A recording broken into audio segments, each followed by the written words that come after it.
Çizgi izleyen robotumuza ait platformumuz hazır. Şu anda robotumuza kodlarımızı gönderdik. Robotumuzun enerjisini buradan açalım. Şu şekilde ve robotumuzu platformun üzerine yerleştirelim. Evet, gördüğünüz gibi platform üzerinde robotumuz siyah çizgiyi izlemekte. Arduino içerisindeki buradaki pinleri dijital read ile okuyacağız. Ama M-Block içerisinde dijital read ile okuduğumuz zaman dijital pin numaraları girmemiz lazım. Oraya A0 diye bir değer giremiyoruz. Onu nasıl yapacağız? İşte onu da M-Block kodlamasında size göstereceğim. Sadece bizim videoyu takip eden arkadaşlarımıza özel olacak diyebiliriz. Herkese merhabalar. Kanalıma hoş geldiniz. Hatırlarsanız daha önceki videolarımızda bu elimde gördüğünüz mobil araç kitinin montajını adım adım tamamlamış, mekanik olarak hazır hale getirmiştik. Bugün ise onu bir çizgi izleyen robota dönüştüreceğiz. Bu videoda önce aracımızın altına yerleştirdiğimiz şuradaki üçlü çizgi izleyen sensör modülünü yakından tanıyacağız. Ardından robotun mantığını, M-Block ile blok kodlamayı ve hemen peşinden de Arduino IDE üzerindeki kod satırlarını tek tek inceleyeceğiz. Videonun sonunda ise hazırladığım test pistinde robotumuzun performansını hep birlikte gözlemleyeceğiz. Videoya başlamadan önce bu projede kullandığımız tüm temel kodlara, detaylı açıklamalara ve devre şemalarına eğitim sitemiz olan eğitim.ahmetcandemir.com.tr üzerinden ulaşabilirsiniz. Eğer bu videoyu faydalı bulursanız kanala abone olmayı, videoyu beğenmeyi, yorum yapmayı ve robotikle ilgilenen arkadaşlarınızla da paylaşmayı unutmayınız. Sizlerin bu desteği yeni projeler için benim en büyük motivasyon kaynağım oluyor diyebilirim. Küçük bir müjdemizi de hemen videonun başında paylaşmak istiyorum.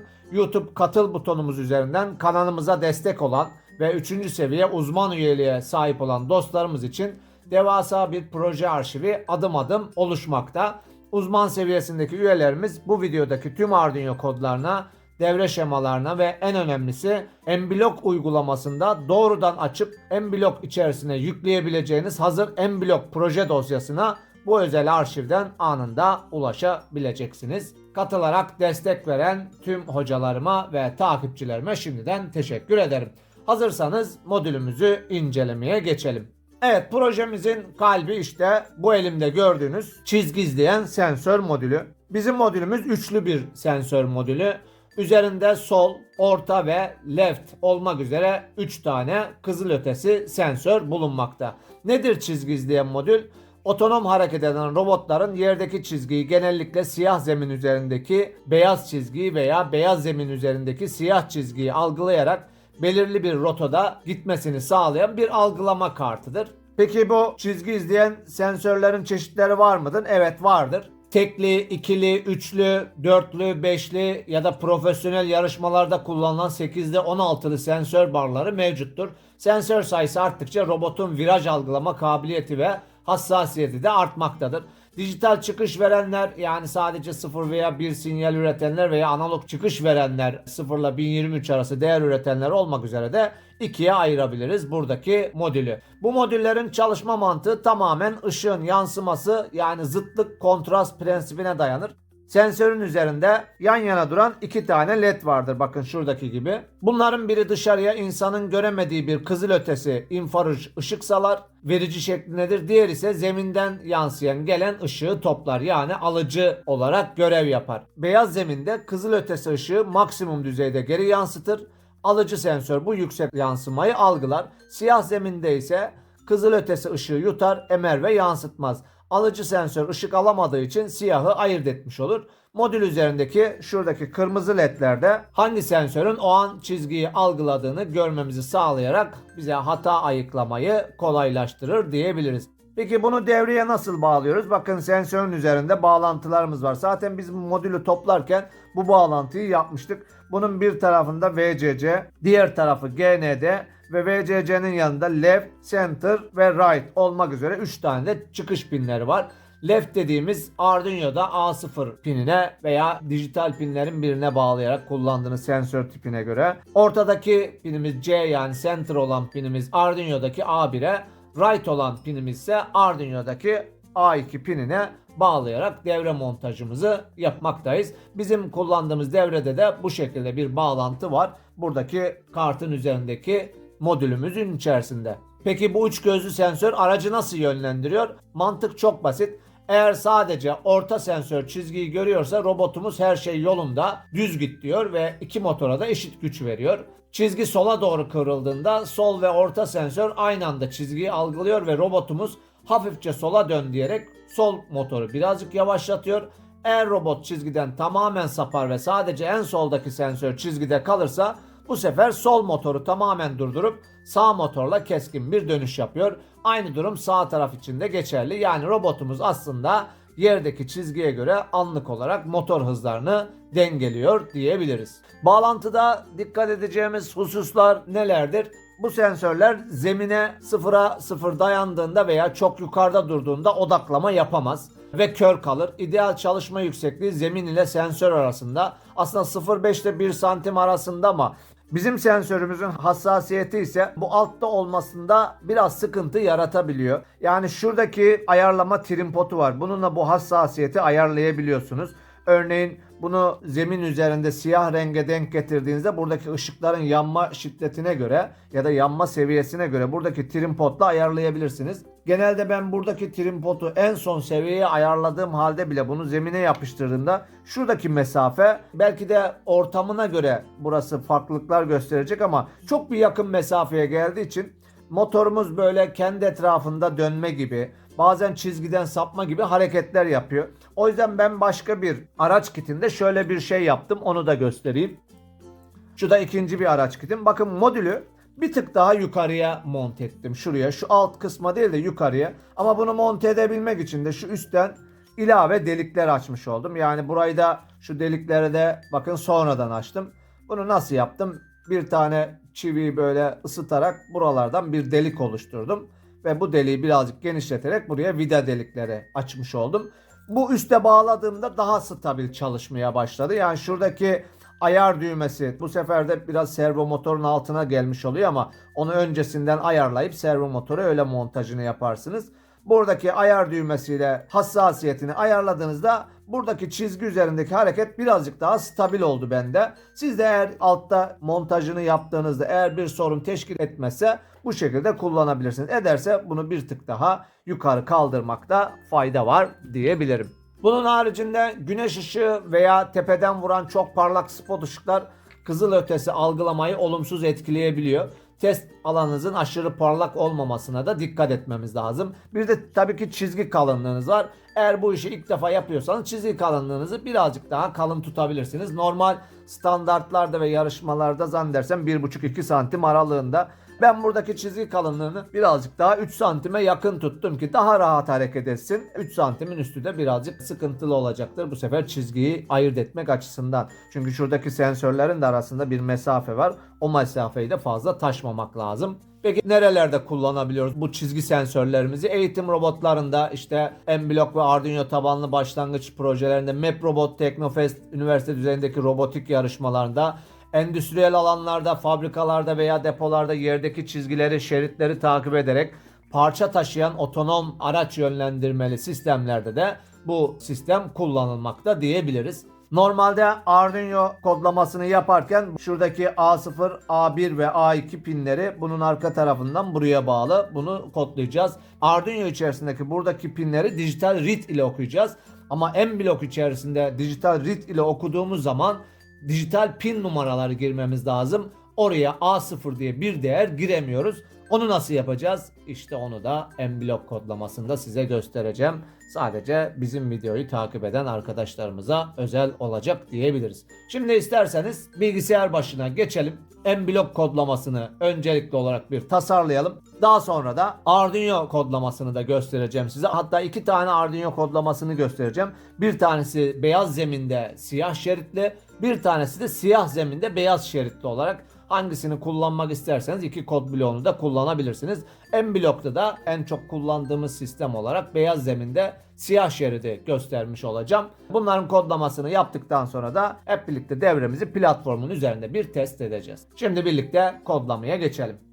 Bilgisayarımızın başına geçtik. M-Block'ta çizgi izleyen robotumuzun kodlarını birlikte oluşturalım. Google'a M-Block yazdığımda karşıma gelen mBlock sitesine tıklıyorum ve Code with Block ana sayfadan oradaki butona tıklayarak mBlock kodlamasını açıyorum. Bilgisayarda yüklüyse bilgisayardaki yüklü mBlock uygulamasını da açabilirsiniz. Ben bilgisayarda yüklü olmayanlar için her yerden ulaşabilmeleri için de internet sitesinden anlatmayı tercih edeceğim. Ama burada tek dikkat edeceğiniz Chrome tarayıcıda açmanız. Çünkü Chrome desteği var mBlock için. Sol tarafta Arduino Uno kartınızın eklenmiş olduğuna dikkat edin. Eğer burada ilk defa açıyorsanız CyberP diye bir aygıt gelecek.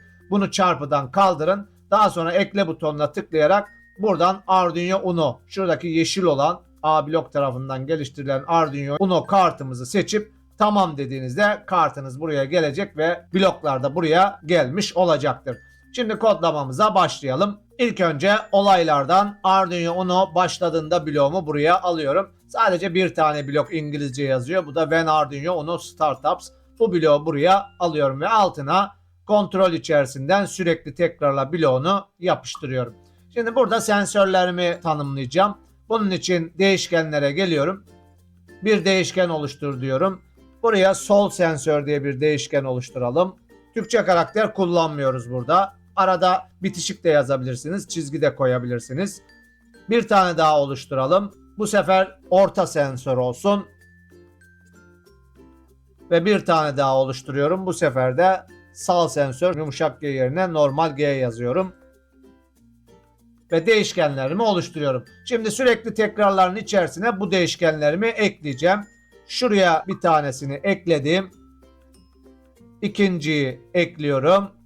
Ve üçüncü değişkenimi de buraya ekliyorum. Açılan kutudan sol sensörümü seçiyorum.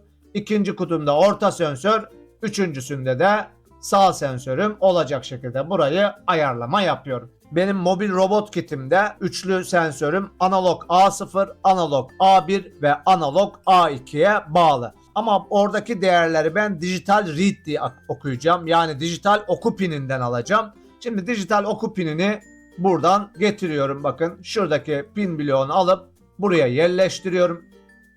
Buradaki pin bloğunu da alıp buraya yerleştiriyorum.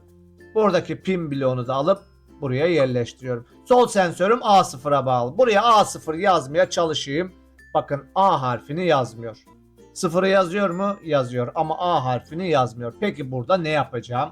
Buradaki püf noktamız şu. Bizim dijital pinlerde 13 tane pinimiz var. Ondan sonraki 14, 15, 16 rakamlarını kullanırsanız bunlar analog A0, A1 ve A2'ye eşdeğer rakamlardır. O yüzden ben buraya 14 yazarsam bu arka tarafta A0'la bağlantı kuracaktır. Buraya geliyorum 15 yazıyorum ve buraya geliyorum 16 yazıyorum. Yani ne yaptım? A0'la, A1'le ve A2 ile bağlantımı bu şekilde kurmuş oldum. Şimdi sensörlerimin işlevlerini gerçekleştireceğim. Burada öncelikli olarak bir tanımlama yapacağım. Yani ileri hareket ettiğinde, sola yavaş hareket ettiğinde, sağa yavaş hareket ettiğinde, sola hızlı hareket ettiğinde ve sağa hızlı hareket ettiğinde hangi adımları yapacak, motorum hangi tekerlekleri daha hızlı çalıştıracak, bunları ben tanımlamak istiyorum. Öncelikli olarak isterseniz bu tanımlamaları yapalım. Şuradan bloklarıma geliyorum. Burada bir blok oluştur diyorum. Ve ilk gelen bloğun adını ileri yazıyorum. İleri bloğum oluştu ve şuradan tamam diyerek bu bloğumu sahneme aldım. Şimdi diğer bloklarımı da buraya oluşturayım. Bir tane daha blok oluştur diyorum. Bu bloğum da sola yavaş hareket edecek blok olsun. Sola yavaş yazıyorum ve bu bloğumu da oluşturuyorum. Bir sonraki bloğum sağa yavaş olsun. Bunu oluşturdum. Bir sonraki bloğum sola hızlı olsun. Bakın burada da Türkçe karakter kullanmıyorum. Ona dikkat edin. Ve bir sonraki bloğum da sağa hızlı hareket etsin. Bloklarımı bu şekilde oluşturdum. Şimdi ileri bloğumu buraya aldım. İleri bloğuyla ne yaptırmak istiyorum? Ben motorumun pinlerine enerji vereceğim. Motorumun ileri hareket etmesi için gerekli olan pinlerim benim 6 ile 9 pinlerim. Devre şemasından da bu pinlerimin nereye bağlı olduğunu görebiliyorum. Bağlantı şemasını da şu an ekranda göreceksiniz. 6 ile 9'a belli bir seviyede enerji vereceğim. Normalde buraya 0 ile 255 arasında bir değer verebiliyorsunuz. 255 çok hızlı dönüyor. 0 ise tamamen durma noktasında olan bir değer. Eğer ben burada Arduino'da olsaydım 150 gibi bir değer vermem yeterliydi ve Arduino'nun kodlar içerisine de motorun çok ani hareket etmesin diye kodlar ekleyebilirdim ama en blokta bu değerleri düşüreceğim. O yüzden ben öncelikli olarak motorumun ileri ve geri hareket edecek pin bloklarını buraya yerleştireceğim ve oradan sonra da değerlerimi atacağım. Geliyorum pin bloklarının içerisine. Buradaki pin bloklarım benim PWM pin bloklarına bağlı devre şemasında. Yani hangi bloğu alıyorum? Şuradaki bloğu alacağım. Buradaki bloktan 4 tane alalım. Kopyasını çıkart diyelim. Şöyle. Pin bloklarımın adını buraya yazıyorum. 5, 6 ve 9, 10. Bunlar motorlarımın bağlı olduğu pin blokları. Şimdi ben ileri gitmesi için Arduino'da 6 ve 9'a enerji vereceğim. Hem sol teker hem de sağ teker ileriye doğru gitsin. O yüzden de çok böyle hızlı hareket etmesin diye, çizgi üzerinde gitsin diye buraya 100 gibi bir değer veriyorum. Bunu sonradan değiştirebilirsiniz. Hızlı gitmesini isterseniz 100'ün üzerine çıkarsınız. Yavaş gitmesini isterseniz 100'ün altına ama 70'in falan altına indiğiniz zaman bu değerler motor dınılamaya başlar. Yani hareket etmez. Ya yalpalar, ses çıkartır. Niye ses çıkartıyor dersiniz. Motorum hareket etmiyor ama ses çıkartıyor dersiniz. İşte buradaki değerlerin düşük olmasından, o yüzden 80'in üzerinde bir değer vermeniz önemli diyebilirim. Şimdi sola yavaş bloğuma gelelim. Bakalım sola yavaş bloğumu nereye oluşturmuş? Şu blokların altındaydı. Şuraya geliyorum. Şuradaki bloklarımı kopyalayayım. Bunun altına yapıştırayım. Sola yavaş bloğunda şöyle bir işlem yapacak. Yine ileri gidecek yavaş kısmında ama bu sefer ben 6 numaradaki tekeri birazcık daha yavaş hareket ettireceğim. O yüzden şuradaki 6 numaradaki tekeri 80 seviyesinde biraz yavaş hareket ettirirsem ne yapacak? Sağdaki teker birazcık daha hızlı hareket edeceği için motorun belli bir tarafa doğru yavaşça dönmüş olacak. Yani çizgiden sapmayacak. Ondan sonra geliyorum sağa yavaş bloklarımı yapmaya. Sağa yavaş bloğunu şuradan alalım. Şöyle bu blokları aşağıya kaydıralım. Sağa yavaş bloğuna geldim. Şu bloklarımı bunun altına kopyalıyorum. Bu sefer sağa yavaş bloğunda ne yapacağım? Tersini yapacağım. Yani şurayı 100 yaparsam burayı 80'e çevireceğim ki bir motorum birazcık daha hızlı döndüğünde hafif hemen çizginin üzerine tekrar motorum gelsin, kaymasın. Yavaşça kaysın. Daha sonra hızlı hareket. Yani çizgiden tamamen saparsa bunun için de bir önlem almam lazım. Geliyorum bloklarımın üzerine. Sola hızlı bloğumu şöyle şunun altına doğru yerleştireyim. Şuranın kopyasını alalım. Bunun altına yerleştirelim. Sola hızlıda da ne yapacağım? Tamamen sola dönsün istiyorsam artık ben burada şu 6 numarayı 0'a çekeceğim ve burayı 100 yapacağım ki hızlı bir şekilde çizgiye doğru hareket etsin. Tamamen çıktıysa çizgiden. Bu sefer sağ hızlı bloğumu alacağım. Sağ hızlı bloğumu da bunun yanına alayım isterseniz. Çok aşağılara doğru indi. Muhtemelen diğer bloklarımı da aşağıya indireceğim için böyle alt alta yaptım. Daha sonra hizalamasını yaparız. Burada da ne yapıyorum bu sefer? Bunun tersini yapacağım. Buraya 100 gibi bir değer vereceğim. Buraya da 0 gibi bir değer vereceğim ki eğer çizginin dışına birden çıkarsa hızlı bir şekilde sağa doğru hareket etsin istiyorum. Şimdi geliyorum, burada tanımlamalarımı yapacağım artık. Kontrol bloğuna geliyorum. Buradan bir eğer ise bloğunu bunun içerisine yerleştiriyorum. Şimdi burada 3 tane adım tanımlayacağım.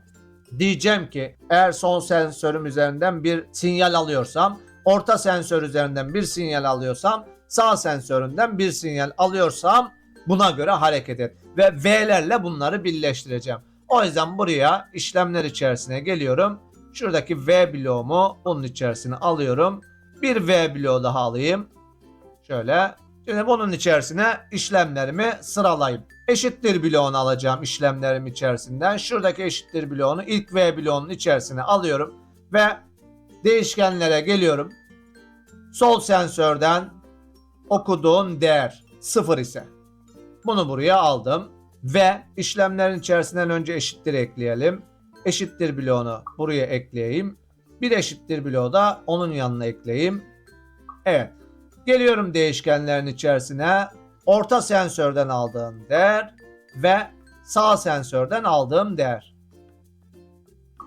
Şimdi orta sensörden aldığım değeri 1 yapıyorum. Sağ sensörden aldığım değeri 0 yapıyorum. Yani buradaki mantık şu. Solda hiçbir şekilde çizgiyi okumadım. Sağda da çizgiyi okumadı. Eğer tam çizginin üzerindeyse, oradan bana bir sinyali geliyorsa ne yapsın? Motorum benim ileri doğru hareket etsin. O yüzden bloklarıma geliyorum burada. İleri bloğunu bunun altına yerleştiriyorum. Şunları da şöyle biraz kenara doğru çekeyim de blokların üzerine denk gelmesin. Evet, şu şekilde halletmiş oldum.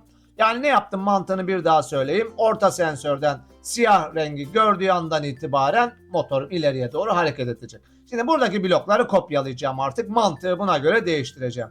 Eğer'in kopyasını alıyorum. Buraya yapıştırıyorum.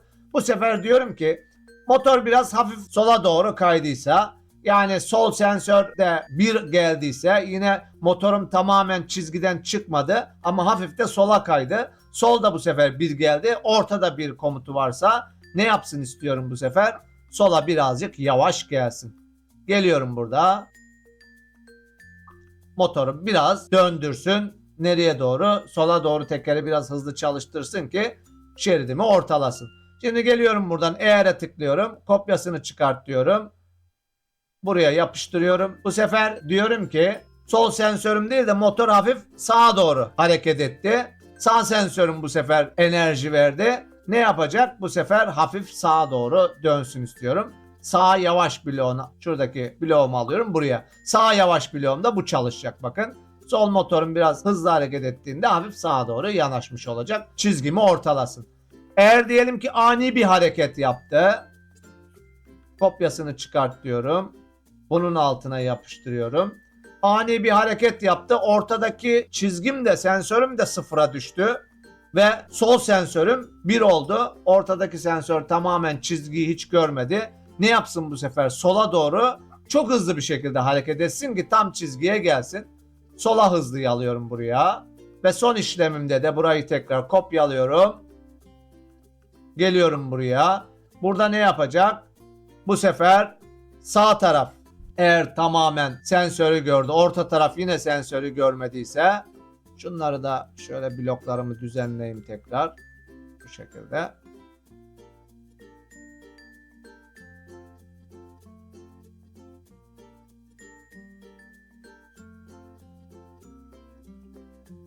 Bu sefer burayı alıyorum.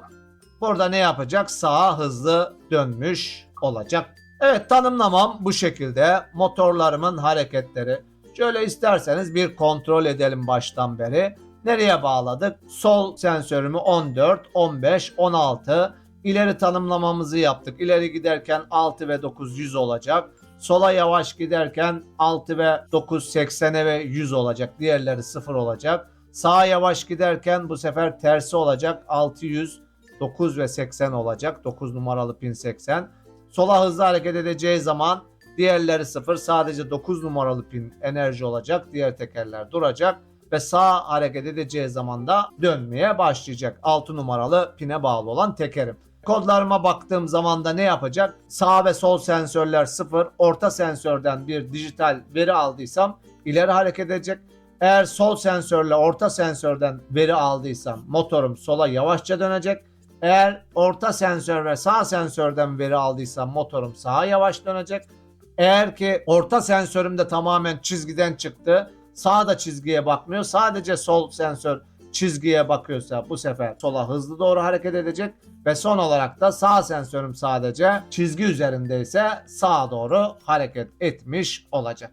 Evet, kodlamam bu şekilde. Şimdi araç kitini bilgisayara bağlayalım. Şuradaki serial butonuna tıklıyorum. Şu an aracı USB'den bağlamadım. Bağladığımda buradan bir USB portu gözükecek. Hangi port gözüküyorsa o USB portuna bağlayacağım. Sizde bazen 3-4 tane farklı gözükebilir. Şu şekilde bağladım. Bakın buraya bir USB port geldi.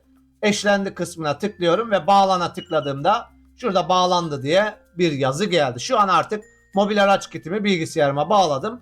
Upload kod ile kodları mobil araç kitime gönderelim. Tabii bunu bağlamadan önce mobil araç kitinizdeki tüm güç düğmelerini kapatın. Üzerinde Bluetooth modülü varsa onu da çıkartın. Bluetooth modülümüzde bir işimiz yok ama eğer üzerinde geldiyse o da mutlaka dışarıda çıkmış vaziyette olsun. Şimdi kodlarımı gönderiyorum. Evet, kodların gönderinde bir sorun çıkmadı. Kodlarım düzgün çalışıyor. Birazdan test edeceğiz kodlarımızı. Testten önce isterseniz de hem Arduino kodlarını da göstereyim. M-Block yerine Arduino kodlarından yapmak isteyenlerimiz olursa Arduino bloklarını da burada size bir tanıtalım. Arduino bloklarımda iki farklı bloklardan bahsedeceğim. Bir tanesi beyaz zemin siyah çizgi, bir tanesi de siyah zemin beyaz çizgi. Burada fark eden bir şey yok, sadece sensörlerin yerleri değişiyor. Aynı işlemi M-Block'ta yapmak isterseniz de biraz önceki yapmış olduğum bloklardaki sensörlerdeki 0 ve 1 değerlerini değiştirmeniz lazım. Bunun mantığını bir anlatayım size blokların. Bakın önce void setup'ın içerisinde bir pin bloklarını tanımlıyorum. A0, A1 ve A2'yi giriş pini olarak tanımlıyoruz burada. Sol çizgi, orta çizgi ve sağ çizgi diye.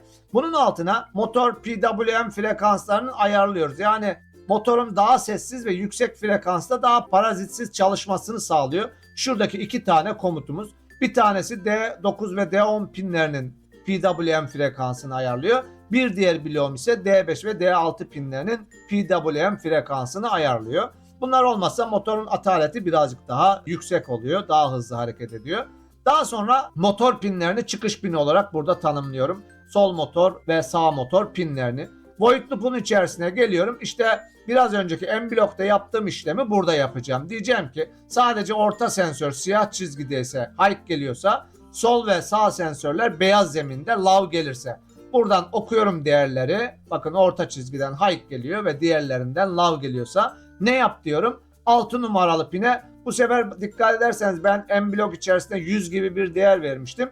Burada 150 gibi bir değer verdim. Çünkü yukarıdaki şu kodu kullandığımda daha yavaş tepki vereceği için buradaki değerleri 150 tuttum. Siz daha yavaş hareket etsin derseniz burayı yine 100'e indirebilirsiniz. Arduino kodlarında burayı 150 gibi vererek motorun ileri hareket etmesini sağladım.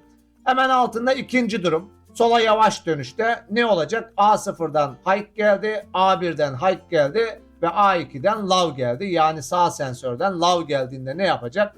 Sol motor bir tık daha yavaş dönecek, yani hızını bunun düşürdük. İçte kalan motor yavaşlayacağı için diğer motorun hızı aynı kalacak. Birazcık daha hızlı dönerek motoru bir tık çizginin üzerine getirecek.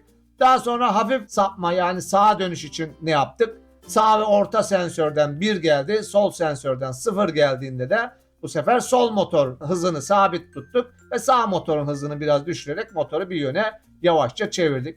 Eğer robot çizgiden çok sapmış ise, yani sol sensörden 1 geldi ve diğerlerinden 0 geldiyse, bu sefer diğer tüm tekerleri durdurup sadece sağ motoru 150 hızında döndürerek hızlı bir şekilde çizginin üzerine yaklaştırdık. Aynı şekilde keskin dönüş yaparak da, yani sağ sensörden 1 geldi, diğerlerinden 0 geldiyse bu sefer sol motoru hızlı bir şekilde döndürüp diğer motorların enerjisini keserek kodlamamızı bu şekilde tamamlamış olduk. Burası bizim beyaz zeminde. Şurası da siyah zeminimiz için. Burada değişen bir şeylerimiz yok. Şurada ne değişti bakın. Burada dedik ki orta sensör beyaz çizgide low, diğer sensörler high ise. Yani aslında tamamen tersine çevirmiş olduk. Buralarda hiç oynamadık gördüğünüz gibi. 6 ve 9 yine 150. Yani yine ileri gidecek. Yine sola hareket edecek. Yine sağa normal hareketlerini yapacak. Ama şuradaki kod bloklarındaki işlem ters olmuş oldu. Birinciye bir bakalım. Mesela neymiş? A0 high, A1 low, A2 high. Önceki kodda neydi? Birinci işlemimiz. A0 low, A1 high, A2 low. Yani high olanları low, low olanları da high'a çevirmiş olarak kodlarımızı da bu şekilde ayarlamış olduk. Şöyle göstereyim kodları da. Yine bunları ben eğitim sistemin içerisine atacağım. Eğitim sitemimizin içerisinde bulabilirsiniz. Ayrıca dediğim gibi kodların hepsini de tamamen yazılmış bir haliyle dosya olarak da katıl üyelerimize paylaştığımız 3. seviyedeki üyelerimiz için arşivimizin içerisine atmış olacağım. Bloklamalarım bu şekilde. Şimdi isterseniz gidelim devremizi bir test edelim. Kodlarımızı da yüklediğimize göre şimdi en eğlenceli kısma geldik. Söylemiştim, elimde profesyonel bir yarışma pisti yok. Ben de ne yaptım? Beyaz bir fon kartonun üzerine alttaki siyah kartondan kestiğim şeritleri yapıştırdım. Tam 90 derecelik keskin köşeler olup robotu zorlamasın diye de köşeleri böyle yuvarlatarak siyah kartondan yumuşak kavisli köşeler kestim ve kenarlara, köşelere ekledim. Çizgi kalınlığımızı da yaklaşık 3 santime yakın yaptım ki ilk denememizde birazcık sıkıntılı olmasın. Araç platformumuz üzerinde rahatlıkla hareket etsin dedim. Robotumuzun enerjisini buradan açalım şu şekilde ve robotumuzu platformun üzerine yerleştirelim. Evet, gördüğünüz gibi platform üzerinde robotumuz siyah çizgiyi izlemekte.